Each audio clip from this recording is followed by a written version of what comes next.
Olá, seja bem-vindo ao Direito Sem Fronteiras. Eu começo o programa de hoje lembrando 2 artigos da Declaração Universal dos Direitos Humanos. O primeiro diz que todos os seres humanos nascem livres e iguais em dignidade e direitos. O segundo enfatiza que esses direitos e liberdades independem de raça, cor, sexo, idioma, religião, opinião política ou de qualquer outra natureza.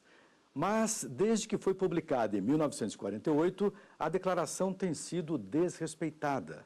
Um dos últimos episódios aconteceu nos Estados Unidos e foi grave. O jornal The New York Times fez imagens e deixou disponíveis na internet. Vamos ver. Estas imagens foram feitas em Charlottesville, uma cidadezinha de 50 mil habitantes no estado da Virgínia. Mostram um confronto entre os que se intitulam supremacistas brancos e os que eles declaram inimigos. Negros, judeus, latinos. Tudo começou porque a prefeitura da cidade decidiu que vai retirar de uma praça a estátua de um general confederado. Representa os estados do sul do país que no século XIX se uniram para que a escravatura não fosse abolida. Acabou em guerra civil, perdida pelos confederados, e deixou resquícios racistas. 3 pessoas morreram, uma delas atropelada por este carro. O motorista, simpatizante do nazismo, foi preso. Cenas graves.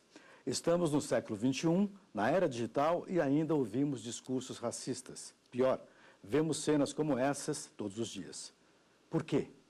E para nos ajudar a entender esse cenário, estão aqui no estúdio do Direito Sem Fronteiras, João Carlos Souto, procurador da Fazenda Nacional, mestre em Direito Público e especialista em Direito Norte-Americano. E também Creomar de Souza, professor e mestre em Relações Internacionais e especialista em Política dos Estados Unidos. Por que nós vemos cenas como essa, doutor Creomar? Basicamente, o que nós observamos nessas tragédias que aconteceram em Charlottesville é a erosão daquilo que faz com que as democracias sejam democracias e funcionem. Isso quer dizer, o estabelecimento de consensos mínimos. Quando a gente está falando de Estados Unidos em termos fundamentais, a evolução da democracia americana foi feita a partir da construção de determinados consensos. A liberdade de manifestação, a liberdade de associação, a liberdade de direitos. O problema é que no meio desse processo acontece um processo bastante sangrento, que é a Guerra Civil, né, na qual o fator fundamental é, há seres humanos que são superiores a outros, né, isso faz com que o país se parta no meio. Eu vou te cortar e fazer uma outra pergunta. A Constituição americana fala em igualdade desde a fundação do país. Isso. Thomas Jefferson, quando publicou aquela Constituição, ele previa um regime sangrento desse, a partir dessa publicação? Qual é a sua opinião sobre isso? O que nós temos em termos de construção do prédio político americano é que é uma Constituição que dá princípios. Ela não estabelece de maneira fundamentada como cada regra vai ser posta. Especificamente, quando a sociedade americana está decidindo deixar de ser 13 colônias para virar Estados Unidos da América, há um ponto de divisão, que é o trabalho escravo. E uma parte do país que não precisava do trabalho escravo e diz, olha, a gente não precisa disso, todos são iguais. Só que não há uma definição clara acerca de como isso é feito dentro do prédio da União e alguns estados vão continuar sendo escravistas até meados do século XIX. Quando a gente tem a administração Lincoln e a tentativa de secessão pelos estados do Sul, que são derrotados, e a partir daí você tem a proclamação da emancipação, nós vamos ter uma segunda situação, que é, uma vez que não há mais escravismo do ponto de vista legal, como esses indivíduos que são ex-escravos vão ser incorporados na vida civil. Nós voltamos daqui a pouquinho nesse tópico histórico. Doutor, Estados Unidos, uma potência mundial, dono de uma tecnologia reconhecida por todos nós, como explicar esse fenômeno? Olha, o professor colocou muito bem, né? Raízes históricas, né? O senhor citou há pouco Thomas Jefferson. Thomas Jefferson é um ícone da história dos Estados Unidos. É o seu terceiro presidente, foi vice-presidente de John Adams e conseguiu derrotá-lo na eleição seguinte, em 1802. Mas era escravocrata. né? Embora seja um homem de grande intelecto, né? Embaixador dos Estados Unidos na França, etc., secretário de Estado. Então, as raízes são históricas, né? Basta lembrar que, se o senhor me permitir fazer esse recuo histórico, basta lembrar que em 1857, a Suprema Corte, presidida por um Chief Justice, que equivale ao presidente da Suprema Corte, Roger Taney, declarou que o escravo é ser inferior e, por isso, não poderia pleitear perante a Suprema Corte a sua liberdade. Por que se pleiteou a liberdade naquele instante? Porque um escravo se dirigiu a territórios, né, como nós tínhamos aqui até 1988, e havia uma lei, o Missouri Compromise Act, que dizia que nos territórios não seria permitida a escravidão. Então,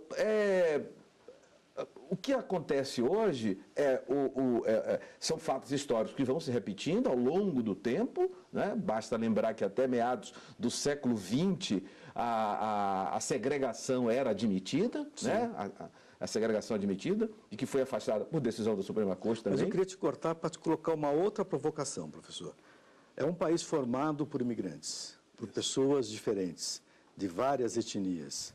E mesmo assim o racismo tem essa força que vem avançando nesse período, sobretudo depois da chegada do Trump ao poder. O senhor concorda que o Trump deixou a situação mais crítica nos Estados Unidos? Olha, eu posso falar isso do ponto de vista de que eu fui observador internacional convidado nas eleições passadas, né? E eu não acho que o Trump por si deixa a situação mais difícil. Eu acredito que, de outro lado, o Trump é fruto de uma situação que já é difícil. É dizer o quê? Quando uma sociedade não consegue resolver feridas emocionais ou sociológicas que são muito fortes, essas feridas vão criando tensões. E, especificamente nos Estados Unidos, o que a gente consegue observar dos direitos civis para cá é uma dificuldade enorme de definir quais são os espaços das minorias, né? E uma variável que entra nesse cálculo é que a antiga maioria demográfica, que eram os brancos caucasianos, por assim dizer, vão se tornando uma minoria por um fator que você acabou de dizer na primeira pergunta ao João. Isso agrava o processo. A imigração. Isso agrava o processo. Então, o que nós temos? Por exemplo, em termos de comportamento eleitoral, a eleição passada foi bastante interessante porque, pela primeira vez na história, brancos americanos fizeram voto étnico em massa. Isso quer dizer, se votou em massa em um candidato que dizia que era portador de um determinado sistema de valores. Então, nesse sentido, eu não acredito que Trump seja a causa. Trump é produto de um processo. É resultado Ele é dessa resultado. situação. Ele é resultado desse processo. Quem não for branco nos Estados Unidos está mais vulnerável hoje a esse tipo de procedimento? Com racial? certeza, com certeza. E o conceito de branco que vem desde lá atrás, eu li há pouco um ato normativo de 1920, salvo engano, da Virgínia, em que se dizia o seguinte, se conclamava o oficial de registro a tomar muito cuidado, era essa a expressão prevista em lei, tomar muito cuidado no ato de registrar alguém que se dizia branco para ter certeza que ele não tinha uma gota de sangue negro. Isso lembra um pouquinho o Hitler tentando buscar os judeus. Mais ou menos, né? E há um caso também na Suprema Corte, Plessy versus Ferguson, julgado em 1896, e que Plessy tenta questionar aquelas decisões, aqueles atos normativos, aquelas leis que estabeleciam a segregação, e se eu falo 1896, eu falo 30 anos depois da Guerra de Secessão, o Plessy, isso aí é na Geórgia, ele entra num vagão que é só para branco e é expulso, preso, e depois entra na justiça e tal. Consta dos autos, né, do processo, que ele tinha 98% de sangue branco, de características brancas. Mas ainda assim não era branco totalmente, 98%. Você imagine a situação. Quero te fazer uma outra pergunta, professor. Qual a diferença do racismo nos Estados Unidos e no Brasil? O complicador na resposta é que eu não sou antropólogo. Então, eu vou dar um olhar que é muito mais baseado... Nós daremos uma licença poética para o seu uma licença poética para que não se gere algum tipo de percepção enviesada do processo. Basicamente, o que nós temos em termos de diferença de racismo, política e processualmente, nos Estados Unidos para o Brasil é que o racismo americano foi institucionalizado no tempo através de políticas públicas. E essas políticas públicas são, em alguma medida, o João deu exemplos ótimos aqui, e essas políticas públicas são colocadas em desuso a partir dos anos 60 do século passado, sobretudo. E a partir daí os Estados Unidos iniciam um processo que é inverso, que é o quê? Que é a construção de políticas públicas que tentam diminuir os impactos do racismo, né? No caso brasileiro, não há institucionalmente uma política pública de segregação, mas há, obviamente, mecanismos que estão muito mais vinculados a uma vivência social, e aí nisso, por exemplo, quem nos assiste em casa pode procurar no Roberto da Mata, né? Em outros antropólogos que têm muito mais envergadura do que eu para falar desse tipo de ação. Perfeito. Né? E aí, só um ponto que eu gostaria de clarificar aqui também, é que esse tipo de choque que acontece hoje nos Estados Unidos está muito vinculado à própria divisão que o país tem, mas que não é só uma divisão étnica, é uma divisão também econômica. O que eu estou querendo dizer? Os polos mais dinâmicos da economia americana, né, sobretudo as costas, né, a Califórnia e, de outro lado, nós vamos voltar a esse tópico são menos racistas. Nós vamos voltar a esse tópico econômico no segundo bloco. Eu só queria, antes de finalizarmos esse bloco aqui, claro, fazer uma pergunta ao senhor. A questão da declaração do Trump após o episódio lá de Charlottesville. Ele falou de uma maneira que não criticou a ação violenta e depois um outro funcionário do governo teve que vir correndo para fazer uma declaração mais forte, e parece que o discurso mais pesado, mais contundente, ficou por conta do governador da Virgínia, que fez ameaças, inclusive, aos grupos racistas. Rapidamente, como é que o senhor viu essa declaração do Trump? Não só o governador da Virgínia, como o vice-presidente Mike Pence também foi mais contundente na condenação. Olha, Trump é um equívoco. O professor esteve lá nas eleições, eu também estive em Nova York. Eu entendo que, diferentemente do professor, divergindo um pouco, Trump é produto, mas ele galvaniza e ele incentiva e já durante a campanha, né? Basta lembrar que o seu chefe estrategista, que foi exonerado, Steve Bannon, ele é uma figura que vocaliza a chamada direita radical. Eu gostei desse ponto. Né? Eu gostei desse ponto. Então, eu vou retomar esse ponto com o senhor daqui a pouquinho, depois do nosso comercial. A gente volta daqui a pouco, não vai embora. Estamos de volta com o Direito Sem Fronteiras. Hoje discutimos a relação entre a Declaração Universal dos Direitos Humanos e a recente onda de racismo nos Estados Unidos. O senhor comentava que o Donald Trump, presidente americano, não é resultado, mas é também um agente desta situação de ebulição no país, é isso? Não, eu não disse isso. Quer dizer, não é que ele não é resultado, eu até concordo com o professor, ele é resultado, mas eu acho que a postura que ele assume desde que ele se lançou pré-candidato ao Partido Republicano é uma postura radical de direita, né? ou que pelo menos trafega muito bem com esses grupos. E esses são os ingredientes necessários para que esse tempero afloresça. Né? Ele mudou 3 vezes o seu chefe de campanha. Um era o Paul Manafort, que tinha ligações com a eleição na Ucrânia, tentativa de golpe. Depois o Lewandowski, que saiu, não lembro exatamente porquê. E perto do fim da campanha, já chegando ao fim, ele contrata o Steve Bannon, que é o diretor de um website, de um site famoso nos Estados Unidos, e que depois vem a ser seu chefe estrategista. Quer dizer, ele cria o clima e as condições necessárias para que esses grupos apareçam, não tenham receio de se mostrar com ênfase nunca antes vista ou dificilmente vista anteriormente. Que ele é produto, eu concordo com o professor, mas eu acho que a postura dele, ele faz com que essas manifestações se tornem mais fáceis de existirem, porque eles se sentem protegidos, tanto que o senhor lembrou bem, que a primeira intervenção dele com relação à violência em Charlottesville, ele não critica. Se fosse o Obama, qual seria a reação, talvez, do Obama diante de um caso desse? Obama é um estadista, né? Obama é um professor de Direito Constitucional da Universidade de Chicago, um homem que tem uma visão de mundo absolutamente... Eu já disse aqui em uma outra ocasião, lembrando Caetano Veloso, comparar Obama com Trump é o avesso do avesso do avesso. Né? O senhor mencionava a questão econômica, que os estados economicamente mais sólidos nos Estados Unidos têm um comportamento, digamos, mais liberal, não tem esse traço racista. É isso? Isso. É porque, em algum sentido, o que nós temos hoje, em termos de Estados Unidos como nação, é um país que tem se dividido. E tem se dividido em diversos polos e tópicos. O racismo é um dos elementos de divisão.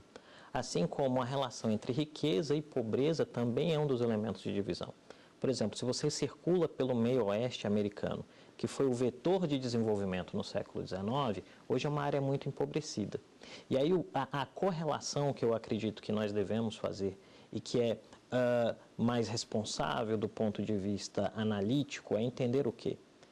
Alguns tipos de percepção estão lá dormentes. Elas despertam à medida que você tem uma conjuntura, que é de falência do Estado, de políticas públicas que não alcançam determinadas questões, ou da dificuldade dos entes de lidarem com a história, o que envolve vários estados da antiga confederação. Em relação aos seus símbolos históricos, é que, ao final da guerra, o sistema político americano não soube lidar com o processo de virar a página. E se criou uma narrativa de que os generais confederados, por exemplo, eram heróis, né? Heróis de um sonho derrotado. E se tentou disfarçar nessa narrativa a ideia de que o racismo era um vetor importante dentro da Guerra Civil e de que a liberdade de expressar era um vetor importante dentro da Guerra Civil. Isso foi construindo uma lógica que resulta na permanência desse racismo e das organizações racistas, em algum sentido, e que foi muito pouco combatido no curso do tempo pelas autoridades. Né? E pouco combatido por quê? Porque há um contágio dessas instituições dentro do establishment político. Eu volto já nesse ponto aí. Professor, a possibilidade, por exemplo, de a ONU punir algum país ou algum estado, algum agente público que tenha praticado racismo, como aconteceu lá em Charlottesville? Bem, porque, nesse caso, nós temos um desrespeito inequívoco. Evidente. Agora, a ONU se manifesta e a ONU atua com base nos seus 5 membros permanentes. Na medida em que qualquer um deles, se manifesta contrário a qualquer tipo de punição, essa tentativa dificilmente irá à frente. E um deles é exatamente os Estados Unidos. E que sadia, que abriga, em Nova York, eu vejo uma enorme dificuldade. O que ela tem punido, o que tem, como no caso de Costa do Marfim, etc., crimes de genocídio, enfim. O senhor é autor de um livro sobre a Suprema Corte americana. Isso. Nos seus estudos, tem alguma coisa de racismo forte lá que o senhor queria trazer para a gente agora? Sim, eu citei há pouco aqui 2 casos julgados pela Suprema Corte. O livro é Suprema Corte dos Estados Unidos, Principais Decisões. Eu faço um estudo das principais decisões da Corte mais antiga em funcionamento no mundo. E a Corte que inaugurou o controle de constitucionalidade. Das questões do racismo, eu costumo dizer que o Barack Hussein Obama é fruto de uma decisão proferida pela Suprema Corte em 1954, no caso Brown versus Board of Education, que ela acaba, do ponto de vista formal, com a segregação racial mais forte, conforme foi lembrado aqui, nos estados do Sul, os estados que eram escravocratas. Então, a Suprema Corte, em algumas ocasiões, ela se manifestou com relação a essa questão de raça nos Estados Unidos. Em 1857, no caso Dred Scott, que foi uma decisão lamentável, porque ela afirma a legalidade da segregação. Em 1896, também, de certo modo, mas não com a mesma ênfase, porque aí a escravidão já tinha desaparecido. E em 1954, que é a decisão mais importante, proferida, lembrando aqui o que disse o professor, por um ex-governador que se tornou presidente da Corte da Califórnia, quer dizer, um estado liberal, ainda hoje liberal, um estado democrata desde sempre, né? Então, a Suprema Corte, sim, já se envolveu nisso, e eu reitero, o fim da segregação dos Estados Unidos não se deu por ato normativo. O fim da segregação não se deu por uma emenda constitucional ou por uma lei. O fim da segregação dos Estados Unidos é produto de decisão judicial. E é muito gratificante dizer isso aqui na TV Justiça, que é uma TV do Supremo Tribunal Federal. Perfeito. Os grupos radicais racistas americanos, tem algum grupo hoje em evidência lá? Eles são proibidos de atuar ou a liberdade de expressão permite? Uma questão importante quando a gente pensa nesses grupos é que a sociedade americana, do ponto de vista da permissão das ações e das atitudes, é muito livre, né? O que eu estou querendo dizer? Qualquer cidadão americano, e às vezes até não americano, em uma manifestação pode atear fogo na bandeira, isso não é um problema, não é crime. O que nós temos é que a justiça tenta fazer uma observação desses processos via suas autoridades policiais e quando se cruza a linha, olha, a justiça pode atuar. Especificamente hoje nós temos que o movimento alt-right, que é uma reinvenção da direita conservadora americana, isso quer dizer, é uma tentativa de dar um novo tônus à direita política americana, e nesse aspecto eu vou parafrasear aqui, pegar um pedacinho da fala do João, quando ele diz: a decisão dos direitos civis em termos de Suprema Corte gera um fenômeno em termos políticos e sociais, que é a presidência do Barack Obama, mas a presidência do Barack Obama gera um fenômeno político e social que é a ressurgência do racismo. Porque entendamos o seguinte, de certa maneira, à medida que os Estados Unidos elegem o seu primeiro presidente afro-americano, né, e esse presidente, acima de tudo, é bem formado, né, resguarda aquilo que de mais importante é na tradição retórica americana, isso gera um elemento inconsciente de resistência em muitos grupos e se manifesta conscientemente na reorganização política da direita. E aí, nesse aspecto... O Paul Ryan, por exemplo, o Tea Party... Isso, e aí...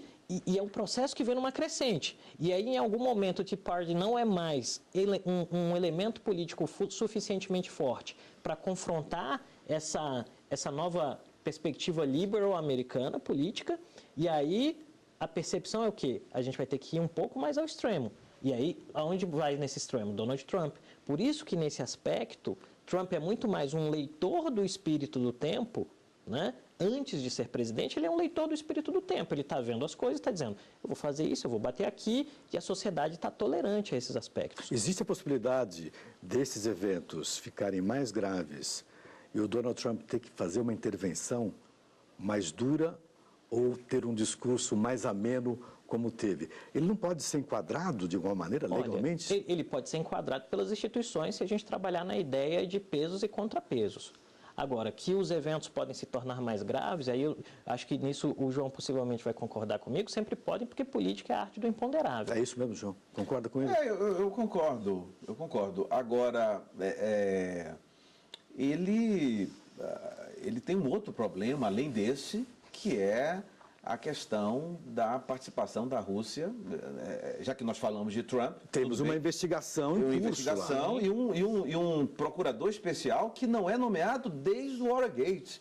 Né? Porque aqui o Ministério Público lá não tem a liberdade que tem aqui, nem de longe. Então, nesses casos, se designa, que é o Robert Mueller, que foi ex-diretor do FBI, e que está conduzindo essa investigação. Quer dizer, ele tem esse problema também. Mas eu gostaria de fazer um registro sobre Trump. Não nos esqueçamos, e aí na linha do que o professor acaba de mencionar, não nos esqueçamos que durante o mandato Obama, Trump foi o grande oposicionista porque ele insistiu que Obama não nasceu nos Estados Unidos e por isso não poderia ser presidente dos Estados Unidos.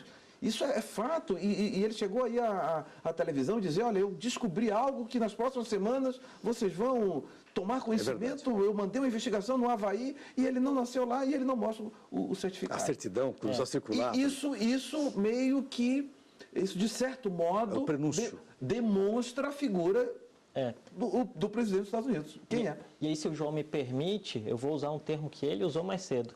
Esse tipo de ação, à medida que ele lê o espírito do tempo, vai galvanizando uma lógica que é de quê? De que esse grupo que seja mais extremamente conservador e, em algum sentido, racista, encontre um ícone que ele pode empurrar para a presidência. Espetacular. Eu adorei conversar com vocês, eu tenho certeza que o pessoal de casa também gostou. Agradeço muito a presença dos dois.